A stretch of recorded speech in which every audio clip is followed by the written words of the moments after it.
जय हिंद एवरीवन। जी हाँ, सब तरफ मची है नवरात्रों की धूम।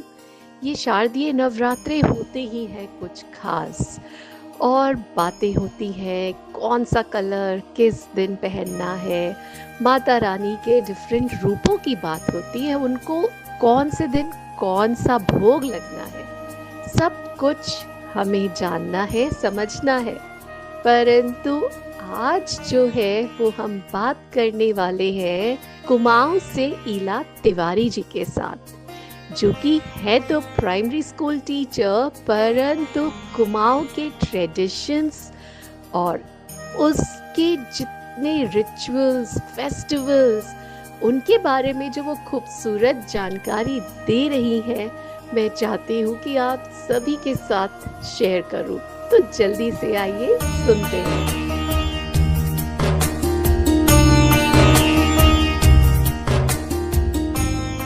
जय माता दी। जय माता दी मैम। नमस्कार मैम। कैसे हैं आप? नमस्कार। आपका बहुत बहुत धन्यवाद कि आप हमारे साथ जुड़ रहे हैं। हम पूरा पूरा टेक्नोलॉजी का फायदा उठा रहे हैं आज, क्योंकि अल्मोड़ा से आप हमारे साथ जुड़े हैं। और हम आज बात करने वाले हैं नवरात्रों के बारे में, और किस तरह से पहाड़ों में मनाया जाता है नवरात्रि और उसके आगे के जो त्योहार आने वाले, क्योंकि आने वाले दिनों में बहुत सारे त्योहार हैं। नवरात्रि होंगे, दशहरा होगा, दिवाली आएगी और उसके बाद देव उठानी एकादशी आएगी, जिसके बाद भगवान विष्णु जी फिर से हम सबके पास आ जाएंगे। तो ये सब तो होने वाला है, पर हम ये जानना चाहते थे अल्मोड़ा में कैसा होता है नवरात्रों का उत्सव। कुछ स्पेशल होता है क्योंकि सब तरफ हम देखते हैं कि लोगों के घरों में अलग अलग तरह से मनाते हैं। अल्मोड़ा की क्या खासियत है, और उधर के एरिया के बारे में आप हमें बताइए ईला जी।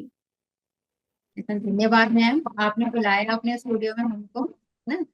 हम क्या कहते हैं, नवरात्रे वैसे तो सभी जगह एक जैसे होते हैं, लेकिन कुमाऊं में कुछ इस तरीके का डिफरेंस है कि क्या कहते हैं, यहाँ पे जैसे हरेला बोया जाता है।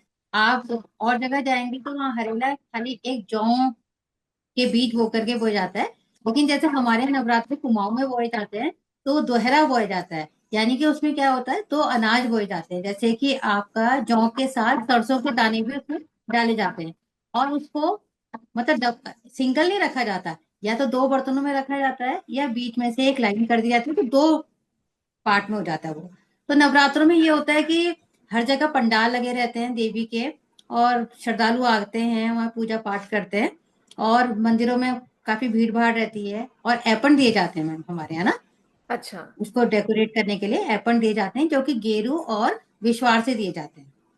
अच्छा, ये इसके बारे में थोड़ा बताइए। मैम गेरू तो एक लाल रंग होता है, मिट्टी हुई जैसे, उसे पानी में भिगा दिया और उसको उसका लेप लगा दिया डेली में ना। अच्छा। और भी क्या कहते हैं, वो चावल होते हैं, उसे विस्वार कहते हैं। चावल को विस्वार होता है, उसको थोड़ा अपने पानी में भिगा दिया, और उसके बाद उसे मिक्सी में, पहले तो सिलबट्टे में पीसते थे, उसे हाँ हाँ। पीस करके फिर उससे उंगलियों से ऐपन दिए जाते हैं उसमें, अच्छा। और उसे ऐपन बोलते हैं। और अब तो ओके। क्या कहना है, ये पेंट हो रहा है ना मैम, आजकल तो पेंट रेड पेंट करा, उसका व्हाइट पेंट से फिर हमारी डेकोरेशन हो जाती है उसमें। लेकिन पहले गेरू और विस्वार से ही होता था। विस्वार होता है चावल को भिगा करके जो ऐपन दिए जाते हैं, उनको बोलते हैं विस्वार। ओके, यानी जिसको हम अदरवाइज जो घरों के बाहर एक डेकोरेशन करते हैं उसकी बात हो रही है। हाँ जी मैम, ये मंदिरों में है ना, मंदिरें भी सजाए जाते हैं उससे। अच्छा, यानी कि जो आम तौर पे साउथ में जिसको रंगोली का डिजाइन करके बोलते हैं, वो भी चावल के ही, राइट मैम। जो एक्चुअल होता था वो चावल का ही होता था। आजकल आ गया है डिफरेंट डिफरेंट कलर्स। आजकल हाँ तो हाँ, आजकल तो जैसे साउथ में मैंने देखा है मैम, वो चौक से भी बना लेते हैं, है ना। हाँ रंगोली वगैरह ना चौक से भी बना लेते हैं, कलर होली के रंगों से बनाते हैं। लेकिन जो यहाँ पे पुराना रिवाज जो था, वो हाँ। जैसे मिट्टी के मकान बनते थे ना, जो मिट्टी के और गोबर के बने होते थे मकान, तो उसको क्या कहते हैं, उसी से गेरू से और चावल के विस्वार से ही उसको डेकोरेट किया जाता था। ओके। और अब तो क्या है ना, पेंट से करा जाता है। अब तो हाँ। पेंट से करते हैं, लेकिन जो एक शगुन होता है, वो चावल का विस्वार और गेरू ही होता है। ओके, तो अब हमें, मुझे लगता है कि हमारी आने वाली जनरेशन्स को भी इन बातों के बारे में जरूर पता होना चाहिए कि एक्चुअली क्या यूज होता था, और अगर हो सके तो उसको यूज करे तो ज्यादा बेहतर होगा। बिल्कुल मैम, वो होना भी चाहिए। लेकिन जरा हम्म। ये गेरुआ विस्तार ये होता है कच्चे मकानों में ही होता है, होने को पक्के मकानों में हो जाता है, ये जरा मिट जाते हैं जल्दी, तब जी। होता है। अब वो लोग परमानेंट को करने के लिए रेड पेंट और व्हाइट पेंट का यूज करते हैं, जिससे कि करेक्ट। परमानेंट मतलब कुछ 6 महीने साल भर तक रहें। ओके। और आपके उधर दशहरे पे कुछ स्पेशल होता है? और अभी तो दशहरे को तो बाद में, पर अभी जो आपने हरेला से संबंधित बात की और आपने बोला कि जनरली हमें तो जौ के बारे में पता था, पर आपने बोला कि दो चीजें सरसों और जौ का मिक्स करके हम बनाते हो। सरसों, पीली सरसों मैम, पीली सरसों होती है, उसी से क्या कहते हैं इसको बोला जाता है। और क्या ओके। कहते हैं, ये दशहरे के ये अभी से पुतले बनने शुरू हो जाते हैं। जैसे ये आपके दशहरे से के पुतले बनने शुरू हो गए, रामलीला का आयोजन होने लग गया है, रामलीला बन रही है, हो रही है हर जगह, है ना। हर जगह गांव में क्या कहते हैं, हर जगह शहरों में मंदिरों के आगे रामलीला का कार्यक्रम हो रहा है, और जो कि लोग बहुत इंटरेस्ट लेते हैं उसमें, और बहुत बढ़िया, मतलब आप मतलब लगाइए, अल्मोड़ा का दशहरा तो फेमस है। मतलब आप अच्छा। यहाँ लगाइए, 35 से ज्यादा, 35 से ज्यादा पुतले बनते हैं हर जगह के, जैसे रावण, सूर्पनखा, ताड़िका, सबके बनते हैं ये। मतलब कि वो जो केवल 3 पुतले होते वो नहीं होते, 35 से भी ज्यादा पुतले? 35, 36 से ऊपर ही जाते हैं। फिर इनको मार्केट में हम रखते हैं उधर, और फिर क्या कहते हैं, उसका प्राइस डिस्ट्रीब्यूशन होता है, उसका फर्स्ट सेकंड थर्ड का प्राइस डिस्ट्रीब्यूशन भी होता है। ओके। हाँ जी मैम, और फिर यही जो पुतले होते हैं इनको पूरी मार्केट में घुमाया जाता है, ये लोग, और बैंड बाजे, उसके साथ बैंड बाजे भी चलते हैं। बैंड अच्छा। बाजों के साथ आप जाते रहते हैं, पुतले आगे आगे चलते रहते हैं, और फिर वो आके जाके स्टेडियम में फिर उनको जलाया जाता है वहां पे। जैसे यहाँ पे होता है ना, उसके अंदर पटाखे भर देते हैं, ऐसा नहीं होता है। वो तो अच्छा। खाली यूं ही। हाँ, और जो पुतले होते हैं वो जैसे एक खांचा होता है, लोहे जी। का खांचा, तारों का खांचा होता है, जैसे रावण का खांचा है। उसको क्या कहते हैं, लुगदी से या अखबार के कागज, गत्ता, इन चीजों से ना लेप करके उसे उससे बनाया जाता है। और ओके। बहुत ही मतलब बहुत ऊंचे ऊंचे होते हैं। मतलब आप मानने वाली बात है कि अल्मोड़ा आए, आप दशहरा जरूर देख के जाएं। अच्छा। और यहाँ की रामलीला फेमस है मैम, रामलीला और दशहरा तो बहुत ही फेमस है यहाँ का। ओके। फिर तो लगता है हमें अब ना देश भ्रमण शुरू करना पड़ेगा और शुरुआत अल्मोड़ा से होनी चाहिए, पर वो अगले साल दशहरा पे होगी। बिल्कुल जी। मैम, बिल्कुल, आप आइए, आपका स्वागत है मैम अल्मोड़ा में। अरे वाह! और जब दशहरा हो गया उसके बाद आगे और भी कोई स्पेशल व्रत मतलब फेस्टिविटीज या कुछ है जो कि ये चातुर्मास में चलता रहता है? उसके बाद आपका दीपावली का काम आ जाता है ना। दीपावली में लोगों का अपने सब साफ सफाई होने, उसमें भी मतलब हमारे यहाँ क्या है मैम, कुमाऊं में जो भी आपका क्या कहते हैं एक मांगलिक कार्य होता है, जी। शादी है, ब्याह है, दीपावली है, दशहरा है, कुछ भी है, तो उसमें ये जो गेरू से विस्तार से ऐपण दिए जाते हैं, वो बहुत बड़ा शगुन होता है यहाँ का। ओके। मतलब उसके बगैर तो मतलब आगे कोई काम नहीं होता है ना। ओके। तो फिर दीपावली के दिन आपके यहाँ जो कुमाऊं में एक बहुत प्रसिद्ध चीज है कि यहाँ पे गन्ने का जो पूरा तना होता है, जी। उससे लक्ष्मी जी बनाई जाती है। गन्ने के तने से लक्ष्मी जी बनती हैं? हाँ हाँ जी, मैं गन्ने से दो क्रॉस करे, उसमें मुखोटा लगाया, और जो लेडीज होती हैं यहाँ की, वो पूरे अपने जेवर उस बहुत मतलब लहंगा पिछौड़ा पहना करके उनको सजाया जाता है। और जो उनको चुन्नी पहना जाती है वो पिछौड़ा कहते हैं उन्हें, उसे पिछौड़ा ना। ओके। ये तो बहुत ही नई बात है कि गन्ने के उस उनसे आप लक्ष्मी जी तैयार करते हो। इसके पीछे क्या कारण है? लक्ष्मी जी को गन्ना बहुत पसंद है मैम, गन्ना बहुत अच्छा। पसंद है लक्ष्मी जी को, तो गन्ने से ही उनको उनकी मूर्ति बनाई जाती है, उसी में वो उनको स्थापित किया जाता है।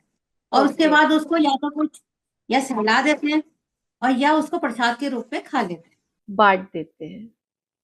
क्योंकि गन्ने की तो अपनी ही मिठास बहुत अच्छी होती है, मुझे तो वैसे ही बहुत पसंद है। गन्ना मैम लक्ष्मी जी को बहुत पसंद भी है ना, तो गन्ने के ओके। बगैर तो पूजा ही नहीं होती है इनकी। अरे वाह! बहुत बढ़िया। और एक और मुझे जो डाउट आ रहा है ईला जी, वो ये कि दीपावली तो हम मनाते हैं, जैसे अब की आएगी 20 तारीख को अक्टूबर में, पर बूढ़ी दीपावली क्यों? क्या होता है वो?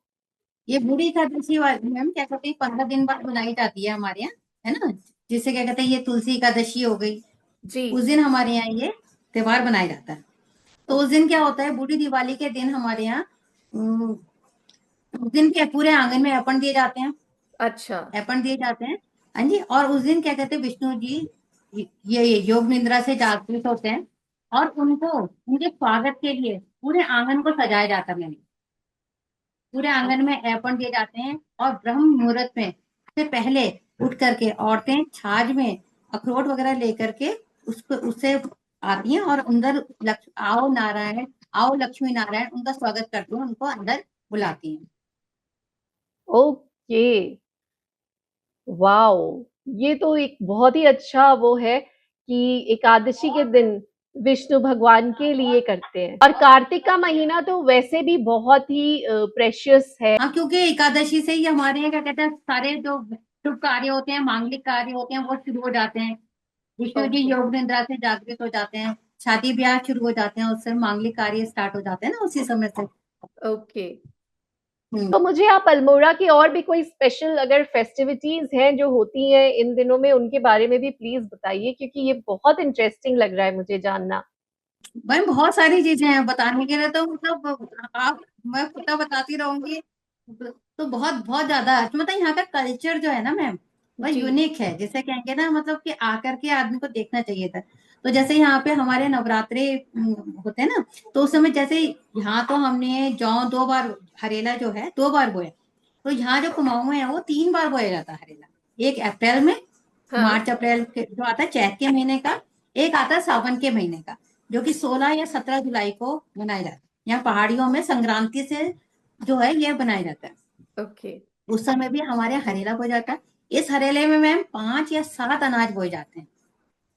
ओके। 5 या 7 अनाज बोए जाते हैं, जो कि सावन के महीने में बोया जाता है। और वो 16 या 17 तारीख को पड़ता है, 17 जुलाई। हाँ। उसी दिन से यहाँ पे सावन का महीना माना जाता है। उसको भी करेक्ट। उसी तरीके से करा जाता है।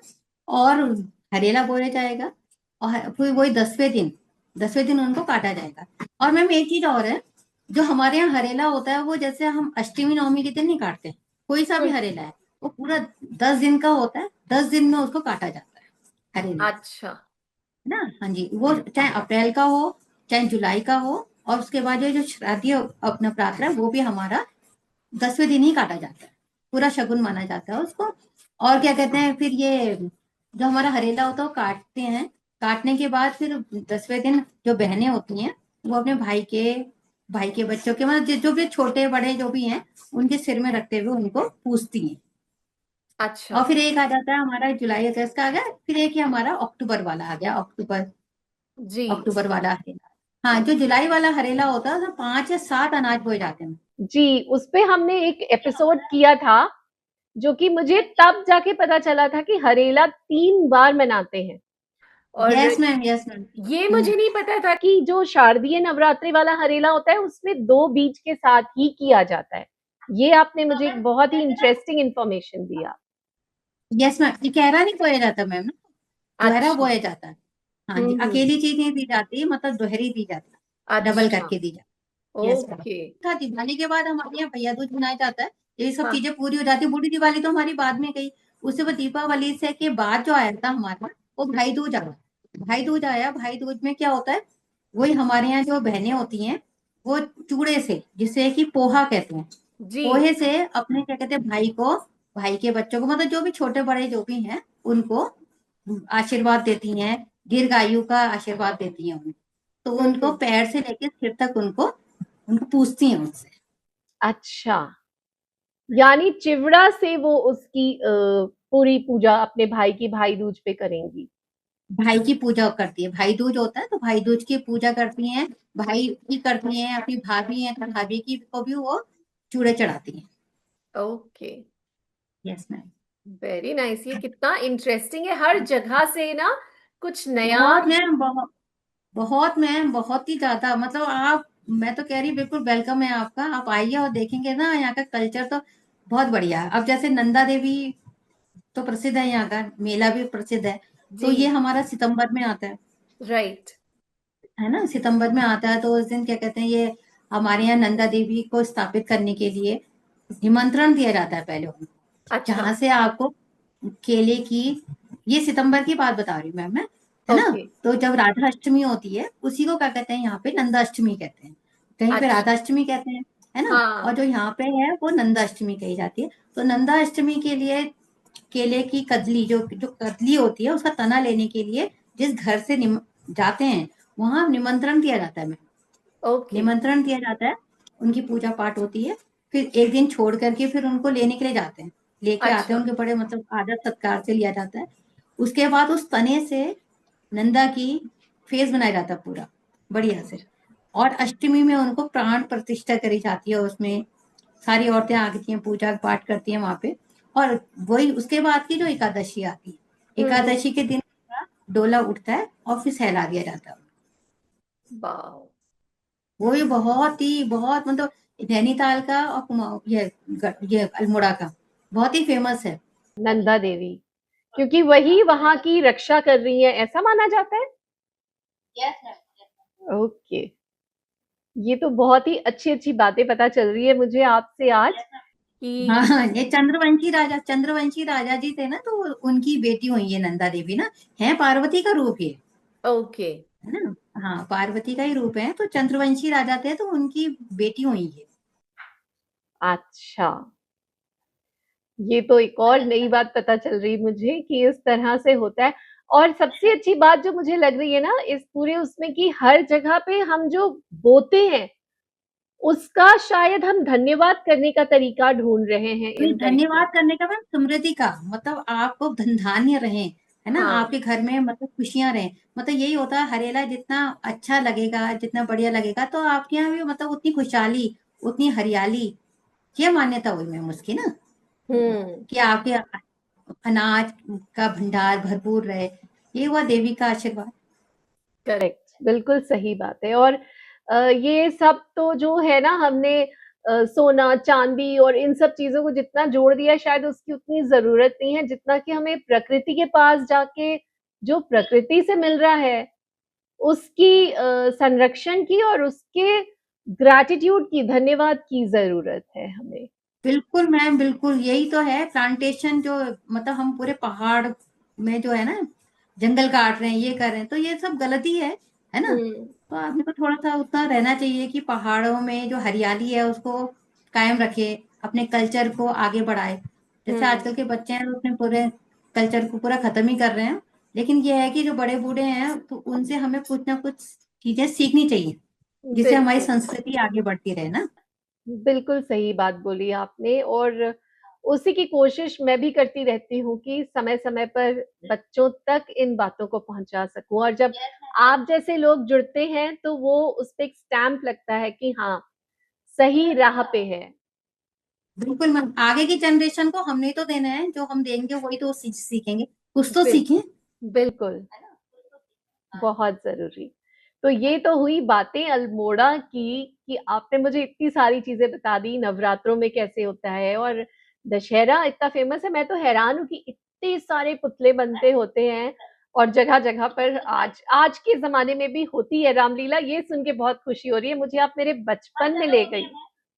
हाँ। हाँ, हर जगह होती है, मतलब इतना बढ़िया कॉस्ट्यूम पहनते हैं सब लोग। मतलब उसमें थोड़े एज के भी होंगे बच्चे, छोटे बच्चे भी, मतलब अपना पूरा सहयोग देते हैं। बहुत बहुत अच्छा है। बढ़िया, वेरी नाइस। तो ये चातुर्मास में ये सब करते-करते समय निकल जाता है और फिर बूढ़ी दीपावली यानी एकादशी, जिस दिन की विष्णु भगवान अपनी योग निद्रा से जागते हैं।